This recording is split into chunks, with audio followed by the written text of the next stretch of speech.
ఇవాళ చాలా ఆనందముగా ఉన్నది. ఆనందముగా ఉన్నది అనేకంటే ఆనందములో మునిగిపోయా.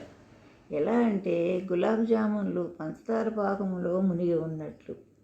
వీటికంటే పాకం గారెలు యాలకుల సువాసనతో ఉన్న బెల్లం పాకములో మునిగి ఉన్న మెత్తటి మినపగారెలు. ఈ ఉదాహరణలు విని తిండి ప్రియులు అనుకునేరు. ఏ మాటకు ఆ మాటే చెప్పుకోవాలి. చిన్నప్పుడు మా అమ్మ పండగలకు పబ్బాలకు ఎక్కువ మినపప్పుతో పాకం గారెలు, పెరుగు గారెలు, మినపవడలు బలం అని ఎక్కువగా అవే చేసేది. జామున్లలో ఏమి బలం ఉంది కనుక ఇంత మునిగిపోయే సంతోషం ఎందుకబ్బా అని మీ మనసులలో క్వశ్చన్ మార్క్ వచ్చే ఉంటుంది. ఆ విషయానికే వస్తున్నా. మా అమ్మాయి ఏకైక పుత్రిక చీలాసౌ సున్నితంకు వివాహము నిశ్చయమైనది. మంచి సంబంధము, మంచి కుటుంబము, ఈడు జోడు, సాఫ్ట్వేర్ జాబు అబ్బాయికి. జాతకాల పిచ్చి కూడా సాటిస్ఫై అయింది. త్వరలో నిశ్చితార్థం. ఇక మా కుటుంబ విషయానికి వస్తే నా పేరు పరంధాం. రిటైర్డ్ అయిన తరువాత మెల్లగా పరంధామయ్య గారుగా మారింది. ఏంటో నేను మామూలుగానే ఉన్నా, పేరుకే ఓల్డేజ్ వచ్చినట్లు అనిపించింది. ఇక నా సతీమణి పేరు పార్వతి. నేను మాత్రం మ్యారేజ్ అయిన తర్వాత పారు అని పిలుస్తున్నాను. దేవదాస్ సినిమాలో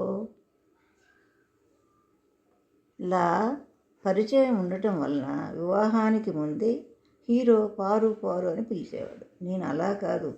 పెళ్లి చూపులో తల వంచుకొని కూర్చున్న అమ్మాయిని పేరేంటమ్మా అని అమ్మ అడిగితే నోట్లో నుండి ముత్యాలు ఉలికిపోతున్నట్లు పార్వతి అని పలికింది.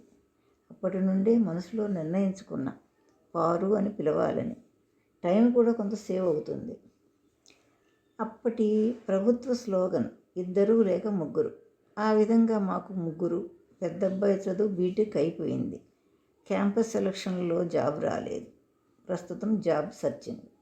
రెండవ సంతానం అమ్మాయి. చదువు పూర్తి అవ్వడము, మ్యారేజ్ సెట్ అవ్వడము చాలా ఆనందాన్ని, ఆశ్చర్యాన్ని కలిగించినవి. ఇంకా మూడవ వాడి చదువు పూర్తి కాలేదు. ఇంతలో నేను రిటైర్డ్ అయ్యాను.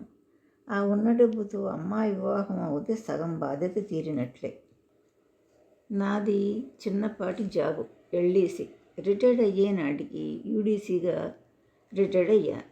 ఈ జీతాలతో ముగ్గురికి చదువులు, ఖర్చులు, ఇంట్లో ఖర్చులు, బంధువుల రాకపోకలు, పెట్టుబడులు ఇవన్నీ సమర్థించుకుంటూ రిటైర్డ్ అయ్యే నాటికి ఒక సొంత ఇల్లు ఉండటానికి అమర్చుకోగలిగాము అంటే అది 100% నా పారు క్రెడిట్. బయటికి వెళ్ళి జాబు చేసి సంపాదించకపోయినా ఇంట్లో పైసా బయటకు వెళ్లకుండా చాలా పొదుపుగా పేజీలు పెట్టి నెల నెల చీటీలు కట్టించేది. ఆ చీటీ డబ్బులతోనే ఒక ప్లాట్ కొనటం, మళ్ళీ కట్టించి ఫిక్స్డ్ వేయటం, అలా వేసిన డబ్బులతో కొంత లోన్ పెట్టుకుని ఇలా మెల్లమెల్లగా ఇల్లు పూర్తి చేయగలిగాము. ఇప్పుడు అనిపిస్తుంది రిటైర్డ్ అయ్యే నాటికి ఉండటానికి ఇల్లు ఉండటం ఎంత మనోధైర్యంగా ఉంది. ఇంట్లో డబ్బు బయటకు పోవడం అంటే తన బ్లౌజులు, ఫాల్స్ తానే కుట్టుకుంటూ కొంత ఇరుగు పొరుగు వారికి కుట్టడం, ఏవైనా ఫంక్షన్స్కు ఇరుగు పొరుగు వారికి మెహందీలు పెట్టడం, చట్నీలు పెట్టి ఇవ్వడం లాంటి చిన్న చిన్న ఆదాయాలు పొందుపరిచేది. ఇప్పుడు సొంత ఇంట్లో కనుక కూరగాయలు, పూలు, చిన్న చిన్న గ్రాఫ్టెడ్ పండ్ల మొక్కలు, మిద్దె తోట కాదు కానీ పెరటి తోట అవసరాలకు ఆదుకుంటుంది. చీటీలు కట్టమన్నప్పుడు నేను ఖర్చులకు సరిపోవు, ఇబ్బంది అవుతుందని గొడవ పడేవాడిని. కానీ పార్వతి మూర్ఖంగా ప్రవర్తించేది. తలుచుకుంటే ఆ మూర్ఖమే ముద్దనిపిస్తుంది. సర్కస్లో చూడండి, వాళ్ళు తీగ మీద ఎంత జాగ్రత్తగా నడుస్తారో అంతకంటే కొంచెం ఎక్కువ జాగ్రత్తగానే నడిచి ఈ సంసారాన్ని నిలబెట్టింది. రిటైర్ అయినప్పుడు నేను చాలా భయపడ్డాను. అంటే ప్రతి వాళ్ళకి వచ్చే అనుభవమే. డ్యూటీ ఉండదు, శాలరీస్ తగ్గుతాయి, బాధ్యతలు కూడా తీరలేదు. రిటైర్మెంట్ ఫంక్షన్ చేశారు. అందరూ శాలువాలు, బొకేలు ప్రజెంట్ చేశారు.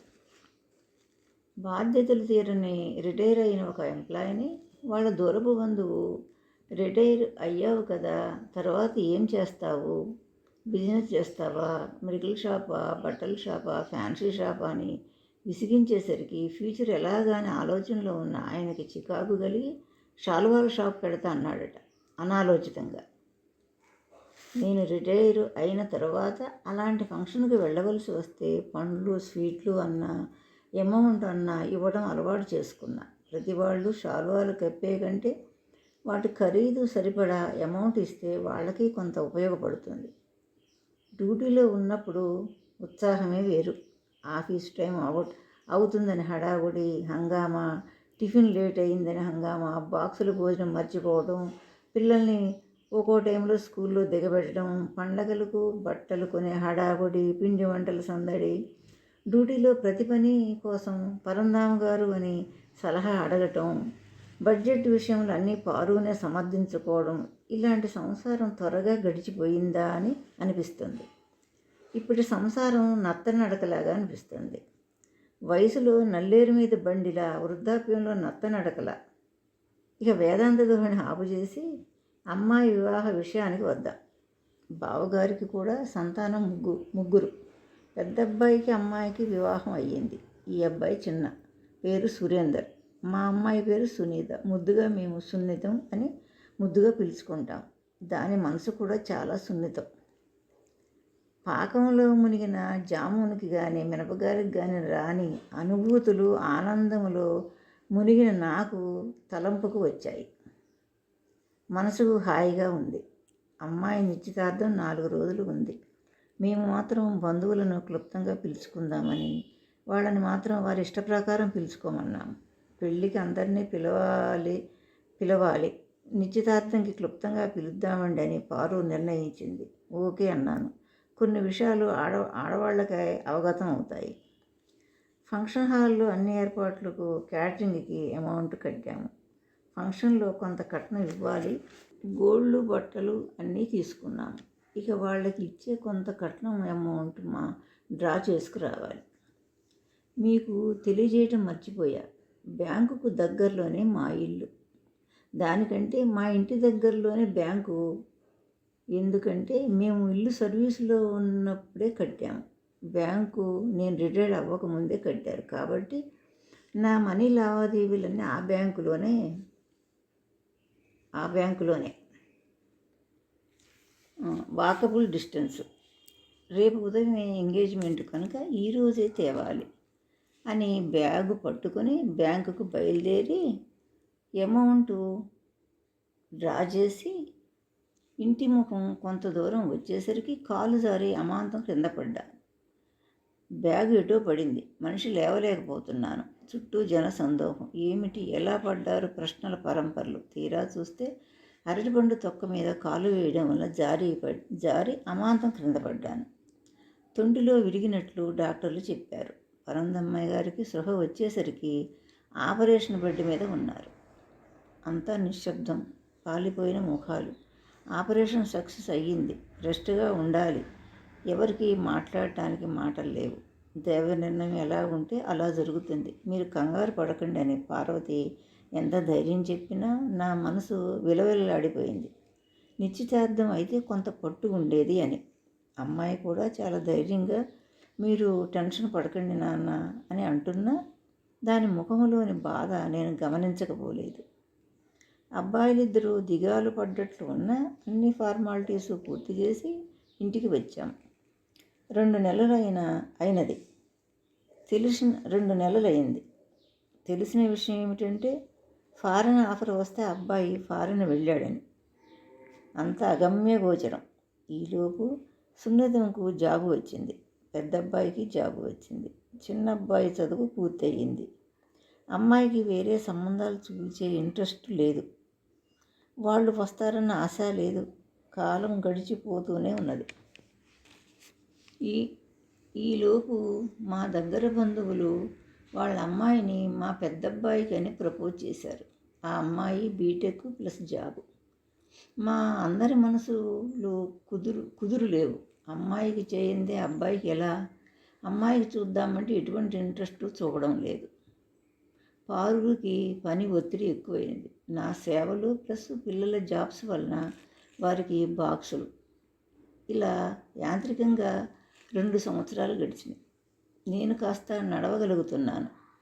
బ్యాంకు నుండి తెచ్చిన డబ్బు చాలా వరకు మెడికల్గా ఖర్చు అయింది. ఎవరో బాధ్యతారహితంగా రోడ్డు మీద తిని పారేసిన అరటిపండు తొక్క వల్ల పరిస్థితులన్నీ తారుమారైనవి. ఎవరు బాధ్యులు? భగవంతుడా, ఏమిటి పరిస్థితి? అమ్మాయిని చూస్తే మనసు కుంగిపోతుంది. పారు వాళ్ళ ద్వారా వీళ్ళ ద్వారా ఎంక్వైరీ చేస్తే అబ్బాయి వాళ్ళు కూడా ఏమీ మ్యాచెస్ చూడలేదని, అబ్బాయికి వివాహం కాలేదని, నెక్స్ట్ మంత్లో ఇండియా వస్తాడని తెలిసింది. అబ్బాయి వాళ్ళు కూడా మా గురించి తెలుసుకుంటారా అని అనిపించింది. అంతా భగవంతుడి దయ. అబ్బాయి రానే వచ్చాడు. ఎవరి ద్వారానో కబురు చేశారు, మీ పరిస్థితి అంతా చక్కబడినట్లయితే మనం నిశ్చితార్థం జరుపుకుందామని. ఆ మాట విన్నంతనే నేను పారు దేవుడి గదిలోకి వెళ్ళి స్వామికి నమస్కరించుకున్నాము. మా కుటుంబ సభ్యులమంతా తంతే బూరెల బొట్లో పడ్డట్టు ఫీల్ అయ్యాం. ఇక వెంటనే దూరపు చుట్టాలమ్మాయిని ఇదివరకు చూసిన అమ్మాయి కనుక మేము వారి కబురు పెట్టి పెళ్లి చూపులు, నిశ్చితార్థ తాంబూలాలు క్లుప్తంగా పూర్తి చేసి ఒకరోజు తేడాతో ఫస్ట్ అమ్మాయికి తర్వాత అబ్బాయికి ఘనంగా వివాహము భగవంతుని దయ వలన జరిపించాము. అమ్మాయికి జాబు ఉండటం వలన ఆర్థికంగా అబ్బాయి మాకు కొన్ని సబ్సిడీలు కల్పించారు. మా వియ్యాల వారు కూడా చాలా మంచివారు, సంస్కారవంతులు. మా పెద్ద అబ్బాయికి కూడా ఆ సంబంధం ఇష్టమైన చెల్లి పరిస్థితిని చూసి ఒప్పుకోలేదు. ఇప్పుడు మా పిల్లల ముఖంలో కళ, కూతురు కోడలి ముఖంలో లక్ష్మీ కళ, పారు ముఖంలో పార్వతీ కళ చూస్తే నేను మళ్ళీ ఆనందంలో మునిగా అని మీకు చెప్పను.